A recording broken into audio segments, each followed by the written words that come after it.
আমরা আইনের আওতায় আনতে সক্ষম হয়েছি।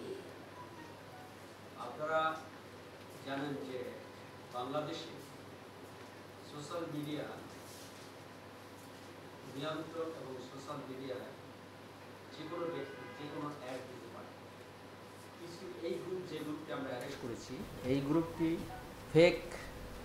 ফেসবুক খুলে ফেসবুকে তারা বিভিন্ন ধরনের অ্যাড দিচ্ছে, চাকরি, লোভনীয় চাকরি, অনলাইন চাকরি এবং ঘন্টায় 5,000 টাকা এরকম লোভনীয় অ্যাড দেওয়ায় অনেকেই যারা চাকরি প্রার্থী তারা অনেকেই আবেদন করে।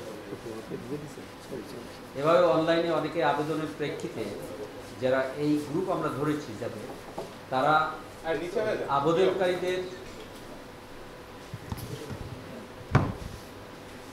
আবেদনকারীদের পক্ষ হতে অর্থাৎ যতগুলি আবেদন আসে এর মধ্যে শুধু মেয়েদের বাছাই করে নেয়।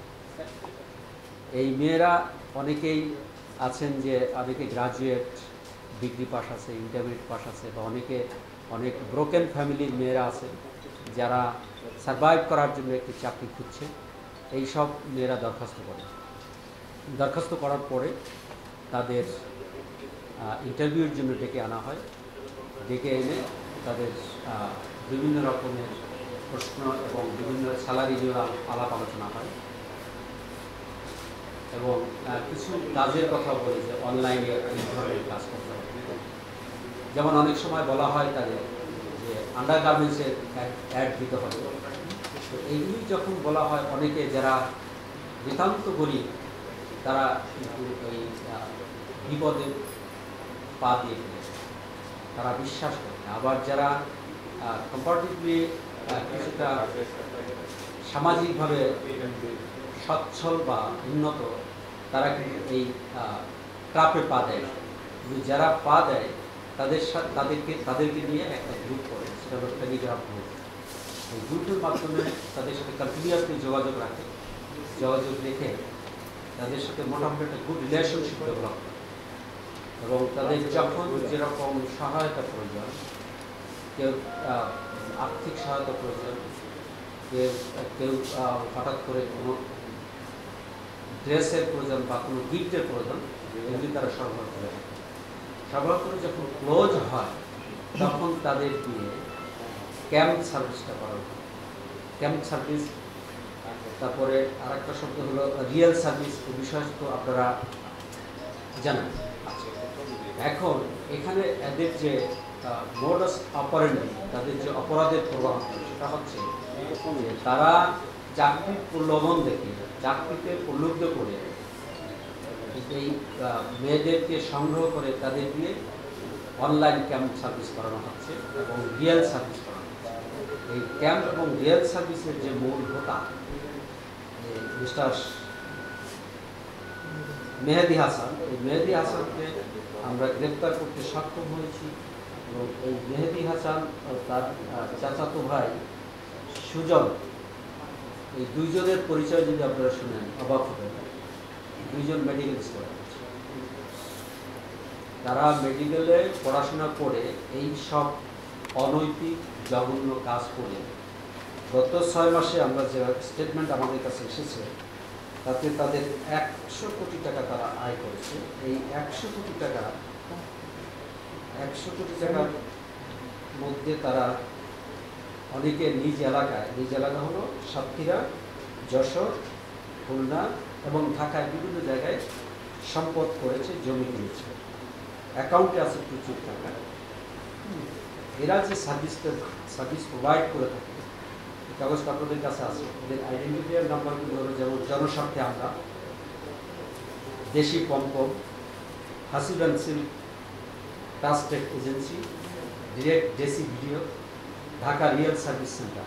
এই যে ঢাকা রিয়েল সার্ভিস সেন্টার, এই রিয়েল সার্ভিস সেন্টারে আমরা তথ্য পাওয়ার পরে আমাদের ইন্টেলিজেন্স টিম গত 15 দিন যাবত এদের পেছনে ইন্টেলিজেন্স সংগ্রহ করেছে এবং তারা স্যাঙ্গুইন হয়েছে, নিশ্চিত হয়েছে ইয়াস এই গ্রুপে ফেক আইডি দিয়ে তারা ফেসবুক ওপেন করে ফেসবুকের মাধ্যমে এই অপরাধগুলি করে যাচ্ছে। রাফিস house enterprise, Bangladesh escort agency, international escort services, model and celebrity zone, Bangladesh escort service, এই সার্ভিসগুলির মাধ্যমে এরা কন্টিনিউয়াসলি আমাদের অসহায় নিরীহ যারা চাকরির জন্য বিভিন্ন এইসব লোকজনের পেছনে ঘুরছে তাদেরকে বিভিন্নভাবে অ্যাবিউজ করে এবং তাদেরকে কী বলবো আমরা রিয়েল সার্ভিসে পর্নোগ্রাফি ছবিতে এদের অভ্যস্ত করায়।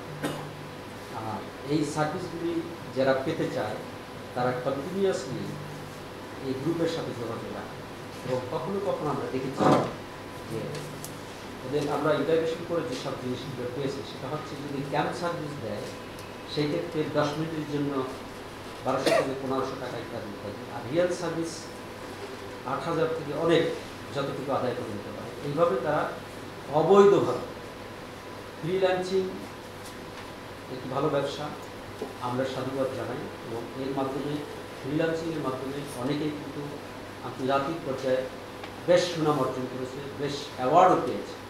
আর এই যে যারা ফ্রিল্যান্সিংয়ের নামে প্রতারণা করছে তারা এরকম মানুষের সাথে, সাধারণ নিরীহ মানুষের সাথে প্রতারণা করে যাচ্ছে। তাদের আমরা আইনের আওতায় আনতে সক্ষম হয়েছি। আমরা টোটাল কতজনকে? 8জনকে আমরা গ্রেফতার করেছি এবং এর যারা আরও যারা বাকি আছে আমরা সবাইকে আইনের আওতায়। আমরা আজকের আপনাদের নিয়ে বসার উদ্দেশ্য হলো দুটি। একটি উদ্দেশ্য হলো সরল মনা গরিব নিয়ে যারা চাকরি প্রত্যাশী তারা যে কোনো জায়গায় বিশেষ করে অনলাইন বেস অ্যাড দেওয়ার সাথে সাথে তারা দরখাস্ত দেওয়া, তার সিভি পাঠানোর ক্ষেত্রে অত্যন্ত সতর্ক থাকবে, তা না হলে বিপদগ্রস্ত হওয়ার সমূহ সম্ভাবনা থাকে। নাম্বার 1। নাম্বার 2 হচ্ছে অনলাইন বেস যে অপরাধগুলি হচ্ছে এই অপরাধের সহযোগী হিসাবে এরা কাজ করছে। বিশেষ করে এই আজকে যে গ্রুপকে আমরা অ্যারেস্ট করছি তাদের বিরুদ্ধে আমরা আইনি ব্যবস্থা গ্রহণ করব এবং এই জাতীয় অনলাইন বেস যে কোনো অপরাধ আপনারা যারা সুশীল সমাজ আছে, সোসাইটিতে যারা বিশেষ করে সাইবার জগতে যাদের বিচারণ আছে, তারা যদি এরকম কোনো অপরাধ সংগঠিত হতে দেখেন তাৎক্ষণিকভাবে সিআইডি সাইবার ক্রাইম ইউনিটকে আমাদের এখানে হটলাইন নাম্বার আছে, আমাদের এখানে ইমেল অ্যাড্রেস আছে এবং 999-এ ফোন করলেও আমাদের তথ্য দিতে পারবে। এই সাইবার অফেন্স যারা করছে তাদের তথ্য দিয়ে আমাদের সহযোগিতা করা এবং আমরা চাই সাইবার অফেন্স যেই হোক সকলকে আইনের আওতায় আনা হবে। সবাইকে ধন্যবাদ। সবাই ভালো থাকবেন, সুস্থ থাকবেন। কতদিন ধরে এটা চলছিল? এটা টাকা পয়সার লেনদেনটা কিভাবে ছিল? যারা রাজি না